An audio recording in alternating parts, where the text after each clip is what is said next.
Hari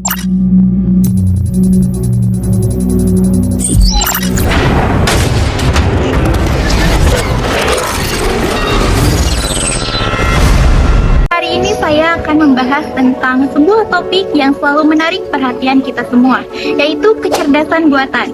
Kecerdasan buatan atau yang sering disebut dengan AI adalah satu bidang ilmu komputer yang sangat berkembang pesat, menuju pintu masa depan yang penuh dengan inovasi dan potensi yang luar biasa. Apa sih sebenarnya yang dimaksud dengan kecerdasan buatan? Singkatnya, kecerdasan buatan merujuk pada kemampuan mesin atau komputer untuk meniru tindakan yang jika dilakukan oleh manusia akan membutuhkan kecerdasan. Ini termasuk dengan pemecahan masalah, pembelajaran, pengenalan pola, dan bahkan kreativitas. Kecerdasan buatan telah tersebar luas di berbagai bidang, dari asisten visual di smartphone kita hingga mobil otonom yang dapat mengemudi sendiri. Kecerdasan buatan telah merambah ke berbagai aspek kehidupan kita. Bahkan dalam dunia medis, AI digunakan untuk mendiagnosis penyakit, menerapkan terapi yang efektif, dan bahkan membantu dalam penelitian obat-obatan baru. Ada beberapa pendekatan dalam pengembangan kecerdasan buatan. Salah satunya adalah pendekatan simbolik, yang menggunakan logika formal untuk memodelkan pengetahuan dan proses penalaran. Pendekatan ini lebih fokus pada penggunaan aturan dan simbol untuk menghasilkan output yang diinginkan. Selain pendekatan simbolik, ada juga pendekatan yang lebih modern dan populer, yaitu pendekatan analisis data. Pendekatan ini mengandalkan analisis besar-besaran data untuk membuat pola dan memprediksi. Namun, di balik semua kemajuan dan potensi, kita juga harus memperhatikan implikasi dan etis dalam penggunaan kecerdasan buatan. Mulai dari privasi data hingga potensi pengangguran akibat otomatisasi. Namun, ada beberapa hal yang harus dipertimbangkan secara serius saat kita melangkah menuju masa depan yang didorong oleh AI. Kecerdasan buatan memberikan kontribusi besar dalam peningkatan efisiensi, produktivitas, dan juga inovasi di berbagai industri. Salah satu aspek penting dalam kecerdasan buatan yaitu kemampuannya dalam mengolah dan menganalisis data berskala besar dengan cepat dan tepat. Contohnya, dalam bidang bisnis, AI digunakan sebagai analisis data bisnis, meramalkan tren pasar, dan juga meningkatkan pengalaman pelanggan melalui personalisasi. Di bidang kesehatan, AI digunakan sebagai alat bantu untuk memberikan diagnosis penyakit, mendesain obat-obatan, bahkan penelitian penyakit yang lebih lanjut. Kita tidak bisa melupakan peran penting kecerdasan buatan dalam pengembangan teknologi masa depan.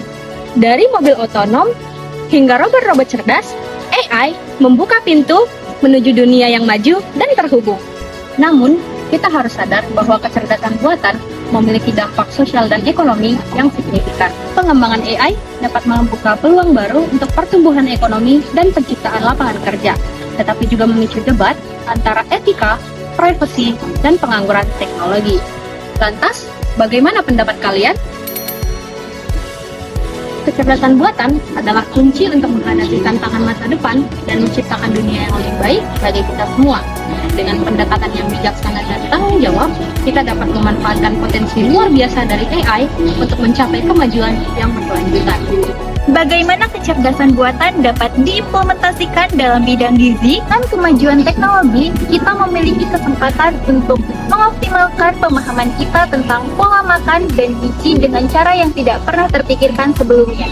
Dengan algoritma dan pembelajaran mesin, kita dapat mengembangkan aplikasi dan perangkat yang memberikan rekomendasi gizi yang disesuaikan dengan preferensi, kebutuhan, dan kesehatan setiap individu.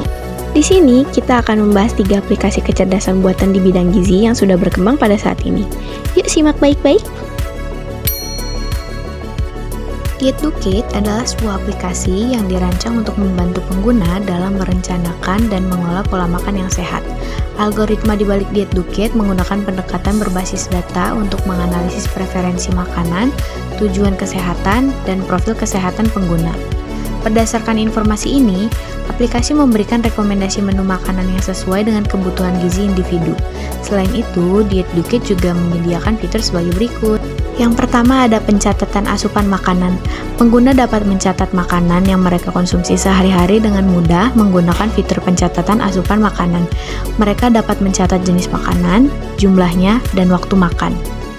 Yang kedua ada analisis kandungan gizi. Dietduket memberikan analisis gizi yang mendalam untuk makanan yang dicatat oleh pengguna. Ini termasuk informasi detail tentang kalori, karbohidrat, protein, lemak, serat, serta vitamin dan mineral lainnya yang terkandung dalam makanan tersebut.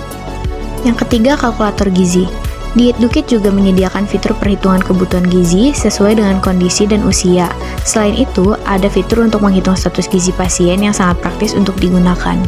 Dengan berbagai fitur ini, Dietduket menjadi alat yang berguna bagi individu yang ingin meningkatkan kesadaran akan pola makan mereka dan mencapai tujuan kesehatan mereka. WHO Antro adalah aplikasi yang dikembangkan oleh Organisasi Kesehatan Dunia untuk membantu profesional kesehatan dalam mengevaluasi status gizi dan pertumbuhan anak-anak. Algoritma WHO Antro didasarkan pada standar pertumbuhan yang dikembangkan oleh Organisasi Kesehatan Dunia.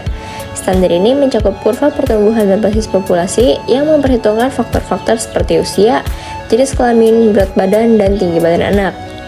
Berikut adalah beberapa fitur utama dari aplikasi WHO Antro. Yang pertama ada pencatatan data antropometri, yang kedua perhitungan Z-score otomatis, yang ketiga interpretasi hasil, dan yang keempat grafik pertumbuhan. Dengan fitur-fitur ini, aplikasi WHO Antro memberikan alat yang berguna bagi profesional kesehatan untuk melakukan penilaian pertumbuhan dan gizi anak dengan cepat dan akurat, serta untuk merencanakan intervensi yang sesuai dengan hasil evaluasi.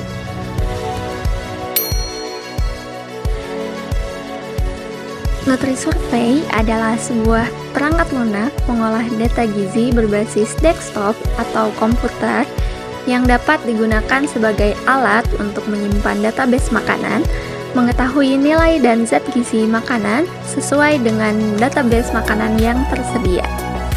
NutriSurvey merupakan versi berbahasa Inggris, itu diberi nama EBIS Pro.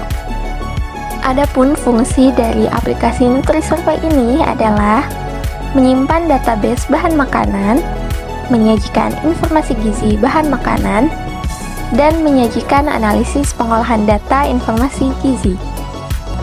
Itulah sekilas mengenai konsep kecerdasan buatan, pentingnya kecerdasan buatan, dan implementasi kecerdasan buatan dalam bidang gizi.